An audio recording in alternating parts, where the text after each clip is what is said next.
दावा कर रहे हैं, जैसे आप भी दावा कर रहे हैं कि बौद्ध विहार महाबोधि विहार आपका है, हाँ। वो भी कह रहे हैं हमारा है और हम पुष्यमित्र शुंग के औलाद है, किसी भी कीमत पर महाबोधि महाविहार नहीं देंगे।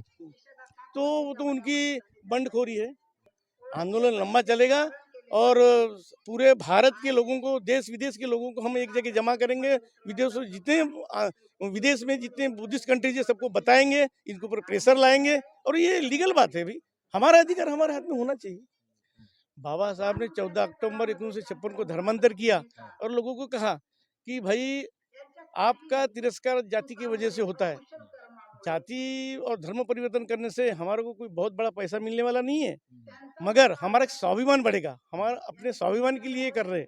बौद्धों को जो धरोहर है वो बौद्धों के हाथ में मिलना चाहिए। जिस तरीके से मुसलमानों की मस्जिद में उनका अधिकार होता है, क्रिश्चियन की इसमें उनका अधिकार होता है, जैनों की इसमें उसका अधिकार होता है, हिंदू की इसमें मंदिरों में उनका अधिकार होता है, उस तरीके से बौद्धों की जगह बौद्धों का अधिकार मिलना चाहिए। महाबोधि महाविहार आंदोलन को पूरे देश और दुनिया से मिलने वाला समर्थन तकरीबन 28 दिन बीत चुके हैं और लोगों से बातचीत करने का भी सिलसिला जारी है। प्रतिक्रिया जानने समझने की कोशिश है कि आखिर बौद्धों की जो विरासत है क्या वो बौद्धों को मिलेगी या फिर नहीं। इस वक्त मैं आले बेदर साकोली महाराष्ट्र में हूँ और महाराष्ट्र को एक परिवर्तनवादी विचारधारा का गढ़ या फिर कहेंगे महापुरुषों की वो पवित्र भूमि मानी जाती है जहाँ से परिवर्तन का आगाज हुआ, शुरुआत हुई, जिसके बाद पूरे देश और दुनिया में इसका प्रचार प्रसार हुआ। तमाम यहाँ पर लोग मेरे साथ मौजूद है, इनसे जानेंगे समझेंगे कि आखिर इनके संगठन का नाम क्या है, इनका संगठन का उद्देश्य क्या है और महाबोधि महाविहार को लेकर इनके मन मस्तिष्क में क्या चल रहा है। सर बहुत बहुत स्वागत है, क्या कहेंगे? सबसे पहले आपका परिचय और आपके संगठन के बारे में बताइए। मेरा नाम किशोर बौद्ध है, मैं भंडारा में रहता हूँ और मैं the registered Buddhist society of India का मैं प्रांतीय अध्यक्ष हूँ और वैसा मैं महाबोधि सोसाइटी से मैं लाइफ मेंबर हूँ कलकत्ता से। तो हमारा जो संगठन है, कानूनन धर्मांतर और नामांतर कैसा किया जाता है, इस विषय पर हम लोगों को मार्गदर्शन करते हैं, समझाते हैं, कानूनी प्रक्रिया बताते हैं और प्रक्रिया बताने के बाद हम लोगों को जोड़ते हैं कि भी बाबा साहब ने जिस तरीके से बोला कि जाति विहीन पृथक समाज बनना चाहिए, तो उस तरीके से हम लोगों को समझाते हैं और हमने अभी तक कम से कम महाराष्ट्र में 10,000 के नज़दीक जाति विहीन पृथक समाज के लोग हमने इकट्ठा किए हैं और हमारा जाति विहीन पृथक समाज तैयार हो गया। क्या जरूरत है आपने ये कहा कि बौद्ध बनने की, है ना, क्योंकि ये भी कहा जाता है, ये थोड़ा सा कंफ्यूजन है लोगों में, यदि हम अगर बौद्ध बनते हैं तो संवैधानिक तौर पर जो आरक्षण और तमाम तरीके की चीजें है ये हमको नहीं मिलेगी, ये भी कहने के लोगों के मन में है। इसमें क्या कुछ सच्चाई लग रही है? यहाँ सच्चाई ये है कि लोग सबसे ज्यादा भयभीत हो गए। बाबा साहब ने 14 अक्टूबर 1956 को धर्मांतर किया और लोगों को कहा कि भाई आपका तिरस्कार जाति की वजह से होता है। जाति और धर्म परिवर्तन करने से हमारे को कोई बहुत बड़ा पैसा मिलने वाला नहीं है, मगर हमारा एक स्वाभिमान बढ़ेगा। हमारा अपने स्वाभिमान के लिए कर रहे हैं। दूसरी बात ये है कि भाई 1990 में जो अमेंडमेंट हुआ, अनुसूचित जाति से धर्मांतर जो लोग हुए उनको आरक्षण मिलता है। उसके बाद 1992 को जो अमेंडमेंट हुआ माइनॉरिटीज में, जो बौद्धों को माइनॉरिटीज में डाल दिया, तो माइनॉरिटीज में डालने की वजह से माइनॉरिटीज में चले गए। माइनॉरिटीज के लिए सेपरेट आरक्षण है, सब कुछ है। लोगों को ये प्रचार प्रसार के माध्यम से लोगों को तक ये हमारी बात जाना चाहिए और लोग भयभीत हो गए, डरते, अरे आरक्षण नहीं मिलेगा। वैसा देखा जाए तो सरकार ने सभी जगह का आरक्षण तो खत्म ही कर दिया गवर्नमेंट के, अभी प्राइवेट सेक्टर बना दिया, तो आरक्षण है ही नहीं। और दूसरी बात है कि लोगों ने डरना नहीं चाहिए और स्वाभिमान के लिए बाबा साहब के विचारों से आगे बढ़ना चाहिए। तो ये यदि अगर बौद्ध बनते हैं तो जो शेड्यूल कास्ट होने के कारण जो रिजर्वेशन मिलता है क्या वो मिलना बंद हो जाएगा? देखो, भारत देश में आरक्षण जाति के नाम से मिलता है, तो जब धर्म परिवर्तन करने के बाद में हम 1990 के जो अमेंडमेंट बनाया सरकार ने, उस हिसाब से काम किया तो हमें आरक्षण मिल जाएंगे। जो गरीब लोग हैं बेचारे, और जो तो बहुत बड़े लोग हैं जिसको इनकम टैक्स कटता है, उनको तो क्या बोलते हैं, उनको उनके बेस इनकम से उनको आरक्षण मिलेगा ही नहीं। जो गरीब लोग हैं उनके लिए वो सुविधा देगी, वो सुविधा दी, कैसी सुविधा देगी वो कि भी 37 नंबर में उसको डाल दिया, जो कास्ट सर्टिफिकेट बन गया 37 नंबर में डाल दिया है और डालने के बाद उनको वो आरक्षण मिलता है। चलिए, महाविहार को लेकर जो आंदोलन शुरू है, आपने कहा कि आप उसमें एक सदस्य के तौर पर भी भूमिका आपकी है, किस तरीके से देख रहे हैं, क्या शुरुआत रही इस आंदोलन को, पूरे देश और दुनिया से समर्थन मिल रहा है? वैसा देखा जाए तो पहली जो बोध गया में मीटिंग हुई, उस मीटिंग में हम आकाश लामा जी के साथ में थे। उस समय भंते प्रज्ञाशील जी थे और सभी पूरे भारत के भंते लोग थे। उस मीटिंग में डिक्लेयर किया गया कि पहले हम सरकार को निवेदन करेंगे। सरकार को निवेदन किया गया। बाद में हमने 26 दिसंबर को पूरे भारत से राष्ट्रपति को निवेदन दिया गया और उनको समझाया। बाद में माइनॉरिटी कमीशन से निवेदन आकाश लामा जी ने किया और निवेदन देने के बाद में औरंगाबाद की मीटिंग हमने डिक्लेरेशन किया कि नहीं भाई, सरकार अभी मान ही नहीं रहा। बड़े बड़े नेताओं से बातचीत, जैसे चंद्रशेखर आजाद, वो बिहार के भी और कुछ नेता है, आरजेडी के तमाम नेता है, वो बहुत अच्छे लोग हैं। तो उनके माध्यम से वहाँ के असेंबली में वो चर्चा चल रही है।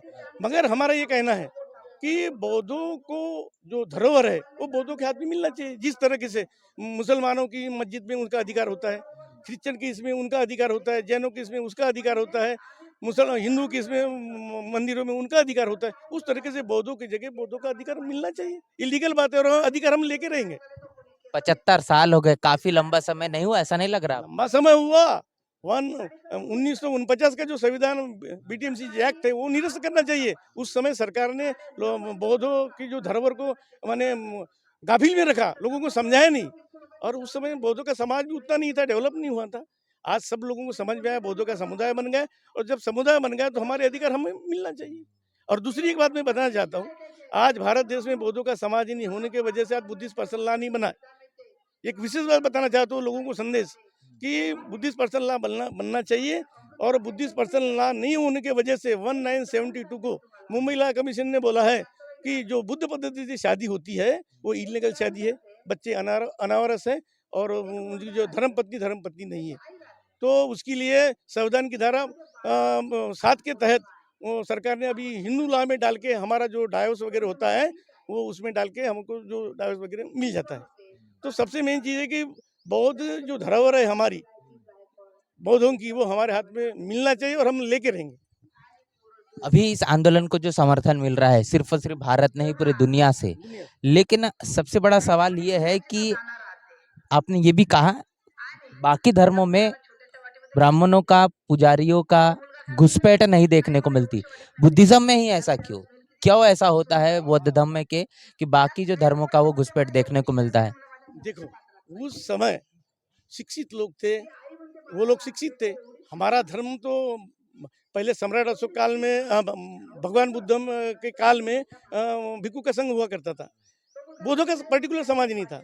फिर सम्राट अशोक काल में भी बौद्धों का समाज नहीं बना और समाज बना तो तो वो हिंदू के हिसाब में रहने की वजह से वो हमारा पर्टिकुलर समाज नहीं, सिर्फ और समाज एक बार बुद्ध धर्म पतन हो गया। फिर उसके बाद डबल से बाबा साहब ने धर्मांतर का नारा लगाया और बाबा साहब ने जाति विहीन पृथक समाज बनाया और पृथक समाज बनाने की वजह से पंडित पुजारी हम नहीं, भंती की कमी थी। उस जमाने में भंती इक्के दुक्के थे।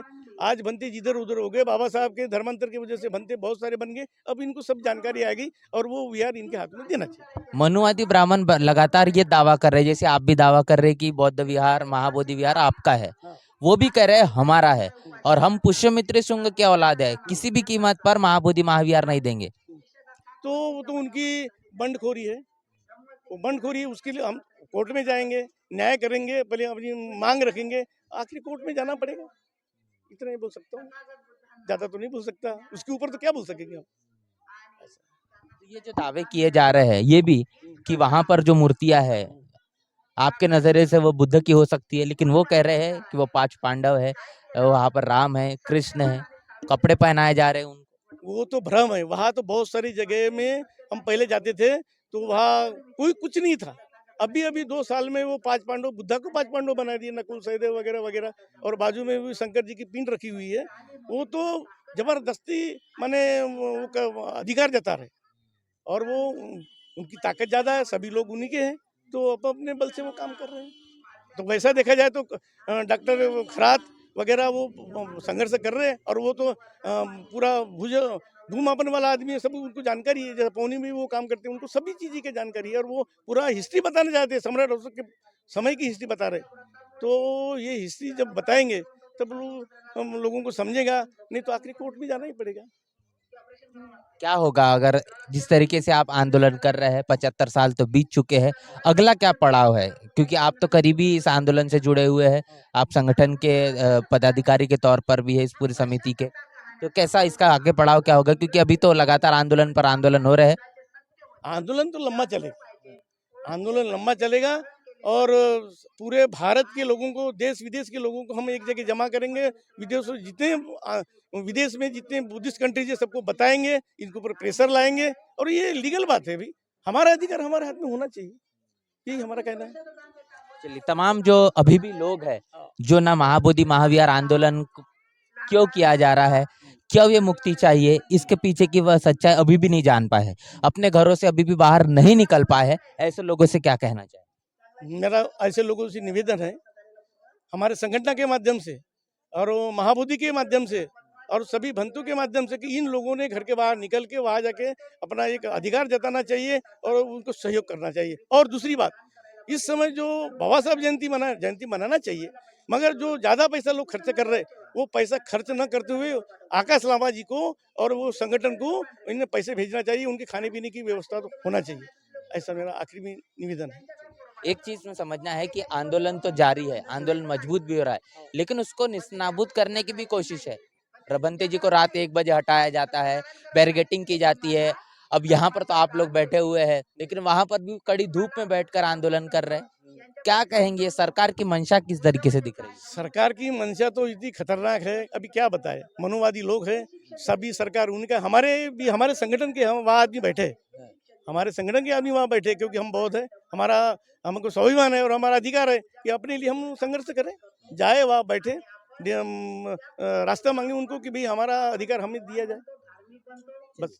तो तमाम चीजें हमने समझी है, पूरी की पूरी चर्चा बातचीत को लेकर आपकी राय प्रतिक्रिया जरूर बताएं, और महाबोधि महाविहार मुक्ति आंदोलन को लेकर आप क्या सोच रहे हैं, पूरी बातचीत को लेकर आपकी मन मस्तिष्क में क्या चल रहा है, वो भी हमें कमेंट बॉक्स में जरूर साझा करें। मिलते हैं नए वीडियो में, तब तक के लिए जय भीम, जय भारत।